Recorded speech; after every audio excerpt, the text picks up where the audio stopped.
is Erica, and I'm from the USA. Please like and subscribe. Some people might call me a nerd, but that's only because I actually enjoy school and love working hard. Maybe that's what happens when the single dad who raised you is a world-renowned neurosurgeon. But I never felt pressured by him to excel. Like him, I just like being the best. And while I don't have many close friends, I generally get along with everybody in my class. Well, everybody except one, Genevieve Leroy. That's only because she's the actual devil. Not really, but hear me out. Genevieve transferred to our school from France when we were in the 5th grade, and I immediately hated her snobby attitude. Are you seriously reading Matilda? Back in France, we just finished Les Miserables. American children are so immature. Do you still wear tapas too? She was also crazy smart and got the highest grades in class. I'm not even trying. She was just so conceited and full of herself, and I just had to show her that she wasn't better than everybody. So I worked harder than I ever had, and soon our grades were equal. So, you think you're as good as me? No, Genevieve, I'm better. And from that day forward, everything was a competition between us. But there was never a clear winner. We always got the same grades. We both got first place at the 6th grade science fair. We always had the same number of followers on social media. And somehow, our TikToks got the same amount of likes. Would you believe it? We even shared the same birthday. In the 7th grade, our families accidentally had our parties at the same pizza arcade. Instead of having fun, we spent the whole time biting each other on the Dance Dance Revolution machine. Getting tired, Erica? You wish, Genevieve. I could do this forever. We kept dancing even after everyone left, and the pizza arcade security team had to literally throw us out. I was so sore for the next few days. I groaned every time I moved. Things only got worse once we were in high school. In our last year, we both ran for school president, but our smear campaigns and aggressive politics got so out of hand that violence broke out between our supporters. The principal canceled the election and chose a student as president who wasn't either of us. But we were still gonna end up being co-valedictorians of our class, and I had to make sure I wrote a better speech than Martin Luther King himself. The bright side of it all was that high school would be over soon, and we'd never have to share a stage or room again. But to make things worse, it was around this time that Bethany barged into my life. I always thought Dad was too busy for romance, but he'd met this demon flirt monster while he was treating her mother, and now the two were dating. Isn't your dad just like the cutest ever, Erica? She had him wrapped around her little finger, and before I knew it, he'd asked her to move in with us. Don't think of me as a replacement for your mother. Not until the wedding, anyway.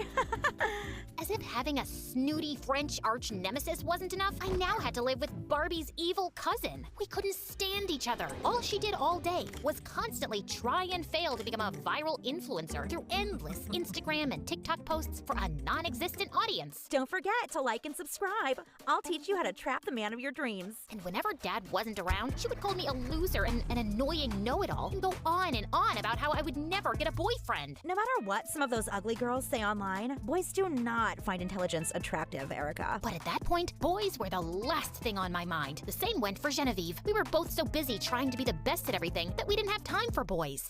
Hey, Erica, do you maybe want to go to the movies with me? How can I go to the movies when I still don't know absolutely everything about the War of 1812? Now shush! Genevieve, why don't we… Stop, you poor boy. Is your highest ambition to be nothing more than a distraction to me? But that all changed the day Lee Taylor Reyes transferred to our school. Howdy, y'all. He walked into our lives with his rugged good looks and Texas cowboy charm. All the girls fell for him, but none fell harder than Genevieve and me. Oh my God, mon Dieu. We thought we were competitive before, but now it was war. Genevieve and I started doing things neither of us had ever done before. When Lee Taylor became quarterback, we went to every game. Go, Lee Taylor, go! Lee Taylor, you are the best at American foolishness. When Lee Taylor got the lead in the school play, we went to every show. Bravo, bravo! You have resurrected the theater, Lee Taylor. Genevieve had always been the more fashionable of the two of us, and once Lee Taylor hit the scene, her clothes and makeup game reached a level unseen. That's a mighty fine dress you're wearing there, Genevieve. What? This old thing?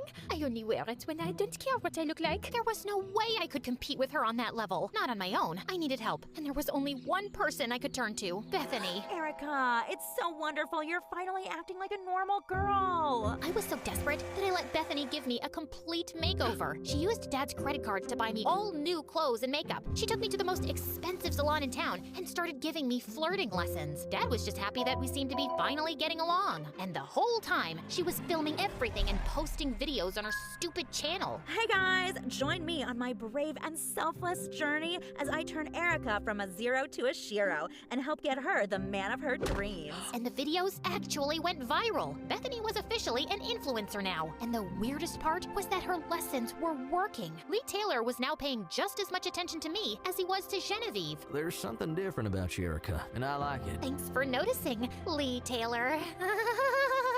But just like with everything else between me and Genevieve, neither of us was actually winning. No matter what we did, Lee Taylor would only lead us both on and wouldn't make a clear choice. Things got so bad in the struggle for Lee Taylor's heart that our grades began to slip. We stopped doing homework, we were failing tests, neither of us were valedictorian anymore. But we didn't care. All our effort was going into out-scheming the other to win over Lee Taylor. Like the time he had a minor football injury and we both went to visit him in the hospital. Oh, you poor baby. It's a shame your mommy is out of town. But look, my chef made you a consommé, and I will read you the sports section of the newspaper in French. That looks like gross bathwater. I've got just the thing to make you feel better. Some good old American cheeseburgers. Also, a recent study shows that most people think Spanish is hotter. It ended up being a screaming match in French and Spanish that got us thrown out of the hospital. And one day, after the teacher made me and Lee Taylor lab partners, Genevieve marched up to me angrily in the cafeteria later and pinned me against the wall. Give it up, Erica. No matter how much makeup you put on or how much idiotic giggling you do, Lee Taylor will be mine. You've never beaten me,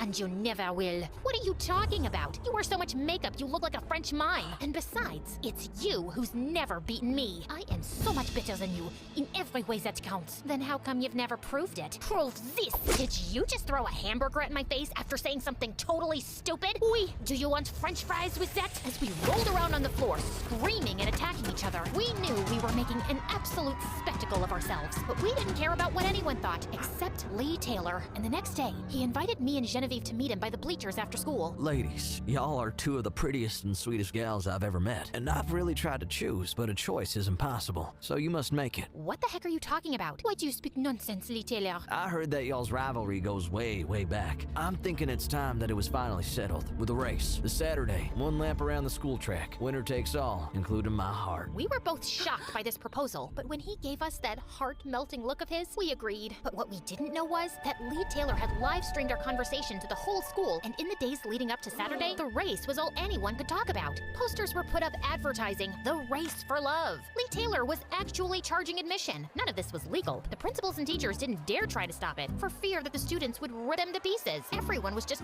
way too excited about it. The school became divided between Team Erica and Team Genevieve. Some of Genevieve's biggest supporters started wearing black and white striped shirts and berets while waving around baguettes and speaking in terrible French accents. Oui, oui, don't you see? Genevieve's the girl for Lee. Things were getting so nuts that people were approaching me in the halls, offering me money to lose the race so they could win big on bets. Even Bethany started showing up to school to interview students for her army of new followers. So tell me, are you Team Erica or Team Genevieve? Team Erica all the way. USA! USA! Lee Taylor Reyes, be honest. Who do you really want to win the race? All I say is, may the best girl win. While all this was going on, I was just trying to ignore the insanity. I'd spend every night doing laps around my yard, trying to get faster and faster. My head was filled with images of my post-race life when I would walk around arm in arm with Lee Taylor. But in a weird way, the thing I was looking forward to the most was an end to this eternal feud with Genevieve. Saturday came, and the crowd was bigger than any homecoming game in our school's history. Go, Erica, go! Viva la Genevieve! This is it, my fabulous followers. The Race for Love Live. Now you'll see once and for all Erica's transformation from loser to, not loser. Yeah. Despite the bizarreness of the scene, Genevieve and I lined up for the race. Lee Taylor had even bought an actual starter pistol from home. On your marks. Get set, go! We were off in a flash. The crowd roared. Genevieve and I weren't exactly athletes, but we were giving it our all. We were feeding off the energy surrounding us. The only problem was that neither of us could break away. We were level, like always, literally shoulder to shoulder. As we approached the finish line, it seemed like this would end in yet another tie. My energy was flailing, and in desperation, my eyes searched for Lee Taylor, and they found him, kissing another girl right in front of everyone. I stopped short, fully expecting Genevieve to race ahead and win, but she had stopped too, and was also staring at Lee, sweaty and out of breath. We looked all around us at the ridiculous result of the war we'd been waging for so long. What the heck are we doing? This is very foolish, no? All of this for a boy? A conceited and deceitful boy. He really just manipulated us to make this all happen. I don't think I've ever felt this down in my entire life. Look at what we are wearing. What happened to us? Our rivalry used to inspire us to become better and better at everything, but now it's only made us worse. Oui, I've always counted on you to motivate me to be the best I can be. That's what I've always counted on you for. But why did there have to be all this hate and jealousy? I have a very tough mother who says second best is a term some loser made up. That's why I'm so competitive. What's your excuse? I don't really have one. I was just born this way. But look where all this jealousy has gotten us. Silly girls playing stupid games. No more. I agree. No more. Genevieve and I walked through that finish line hand in hand and left the field without looking back. The crowd started booing and angrily demanding Lee Taylor refund them the money he had charged them. In case you're wondering what happened next, Dad finally walked in on Bethany screaming like a maniac at me, saw her true colors, and threw her out of the house. Lee Taylor kept playing with the hearts of other girls until the day he messed up with one girl too many. Help! She's trying to run me over with her car! Genevieve and I graduated top of our class. She went on to be a cosmetics entrepreneur, and I became a lawyer. Years later, we still keep in touch and cheer each other's successes.